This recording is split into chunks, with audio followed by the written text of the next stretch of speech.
Master of Dakwah Madrasah Aliyah Al-Adabi tahun 2021.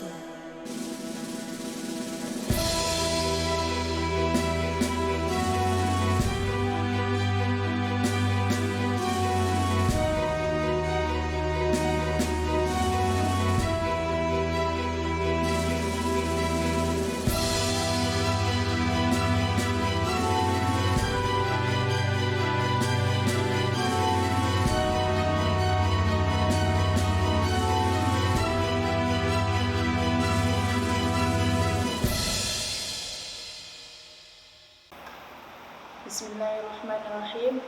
Assalamualaikum warahmatullahi wabarakatuh. Alhamdulillahirabbil alamin. Assalatu wassalamu ala asrafil anbiya'i wal mursalin sayyidina wa maulana Muhammadin wa ala alihi wa sahbihi ajma'in. Amma ba'd. Pertama-tama marilah kita panjatkan puji dan syukur kita kehadirat Allah Subhanahu wa taala yang mana telah memberikan kita rahmat, taufik serta hidayahnya sehingga kita dapat bertatap muka dalam keadaan sehat seperti sekarang ini. Salawat terangkai salam tidak lupa kita hanturkan kepada junjungan kita, yakni Nabi Allah Nabi Muhammad sallallahu alaihi wasallam yang mana telah membawa kita dari zaman kegelapan menuju zaman terang benderang seperti yang saat ini kita rasakan. Yang terhormat kepada para dewan juri dan para peserta lomba Master of Dakwah, yang saya banggakan para hadirin sekalian. Tak terhitung banyaknya hari-hari yang telah kita lalui dan tak terhitung pula dosa-dosa yang telah kita perbuat di dunia ini. Kita dapat bicara demikian, namun kita tidak boleh terjerumus ke dalam dosa tersebut.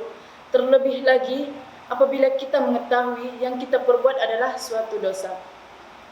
Maka dari itu Rasulullah SAW menganjurkan kita sebagai umatnya untuk membaca istighfar setiap waktu. Sebagaimana yang dijelaskan dalam hadis yang berbunyi, Tuba liman wajada fi sahifatihi istighfara kasyira, yang artinya beruntunglah, berbahagialah barang siapa yang dalam catatan amalnya itu banyak beristighfar.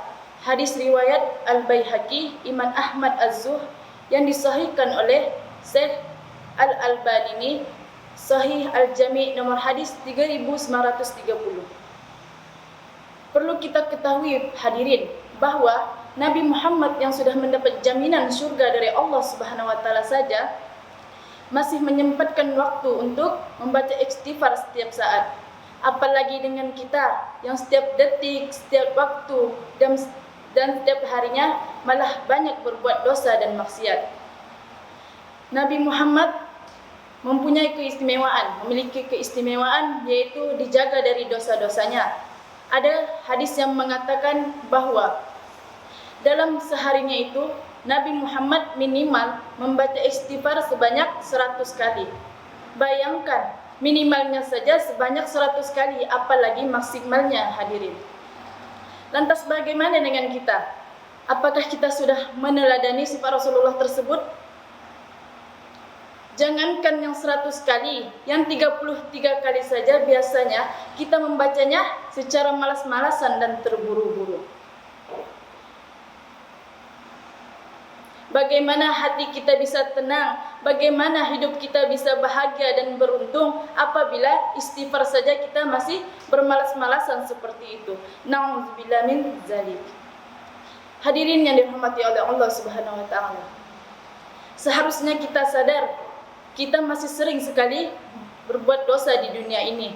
Tapi mengapa mulut kita ini masih berat untuk membaca istighfar? Sebenarnya bukan salah siapa-siapa, melainkan adalah salah diri kita sendiri. Kita belum pernah berusaha untuk introspeksi diri kita. Cobalah mulai dari sekarang, luangkan waktu kita untuk bersendirian dan introspeksi diri dan bersegeralah memohon ampun kepada Allah Subhanahu wa taala. Ibarat apabila kita menggarap sawah, pasti sebelumnya kita akan membersihkannya dari rumput-rumput liar, mengairinya dan membajaknya agar tanah tersebut bisa subur. Apabila kita sudah tanami sawah tersebut dengan padi, belum tentu sawah tersebut bisa terhindar dari rumput-rumput liar tersebut. Nah, rumput-rumput liar tersebut adalah ibarat dosa kita yang menghalang pertumbuhan kita dan amal ibadah kita kepada Allah Subhanahu wa taala. Namun hadirin, rumput-rumput liar tersebut kita bisa bersihkan dengan apa? Ya, dengan beristighfar dan memohon ampun kepada Allah Subhanahu wa taala tadi. Mungkin ada yang bertanya-tanya, kapan dan berapa kali kita harus beristighfar? Sepertinya tidak perlu saya bahas karena alasannya sederhana saja. Kita hidup di bumi ini saja tidak bisa menghitung berapa banyaknya dosa yang telah kita perbuat. Lantas untuk apa kita menghitung banyaknya istighfar yang harus kita baca? Karena lebih banyak itu lebih baik. Ada beberapa keutamaan apabila kita membaca istighfar. Yang pertama, apabila kita membacanya secara ikhlas dan tulus, insya Allah akan dimudahkan terkabulnya doa-doa kita. Yang kedua, diampuninya dosa-dosa kita. Yang ketiga, kita akan mendapat kebaikan di dunia maupun di akhirat. Yang keempat, akan dilapangkannya rezeki kita dan masih banyak manfaat lainnya dari beristighfar. Hadirin yang dirahmati oleh Allah Subhanahu wa taala, membaca istighfar itu tidak memandang tempat dan waktu, boleh di mana saja. Misalnya, apabila kita lagi berkendaraan, terus lagi berhenti di lampu merah, daripada kita berdiam diri di kendaraan tersebut, lebih baik kita gunakan untuk beristighfar. Yang kedua, apabila kita lagi bersendirian nih, terus kita tidak ada yang tidak ada diajak bicara, lebih daripada kita diam, lebih baik kita gunakan untuk beristighfar, karena hal tersebut lebih bermanfaat daripada kita diam. Pada intinya, dimanapun, kapanpun, dan dalam kondisi apapun, sempatkanlah diri kita untuk membaca istighfar, sehingga apabila kita diambil oleh Allah Subhanahu wa taala, kita dalam ampunannya. Amin ya rabbal alamin.